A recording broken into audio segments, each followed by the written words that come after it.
الف لام میم۔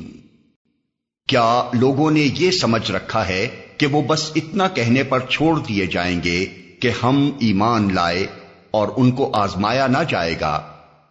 حالانکہ ہم ان سب لوگوں کی آزمائش کر چکے ہیں جو ان سے پہلے گزرے ہیں۔ اللہ کو تو ضرور یہ دیکھنا ہے کہ سچے کون ہیں اور جھوٹے کون۔ اور کیا وہ لوگ جو بری حرکتیں کر رہے ہیں یہ سمجھے بیٹھے ہیں کہ وہ ہم سے بازی لے جائیں گے؟ بڑا غلط حکم ہے جو وہ لگا رہے ہیں۔ جو کوئی اللہ سے ملنے کی توقع رکھتا ہو اسے معلوم ہونا چاہیے کہ اللہ کا مقرر کیا ہوا وقت آنے ہی والا ہے، اور اللہ سب کچھ سنتا اور جانتا ہے۔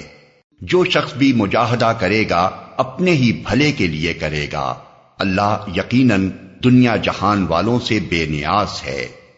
اور جو لوگ ایمان لائیں گے اور نیک اعمال کریں گے ان کی برائیاں ہم ان سے دور کر دیں گے اور انہیں ان کے بہترین اعمال کی جزا دیں گے۔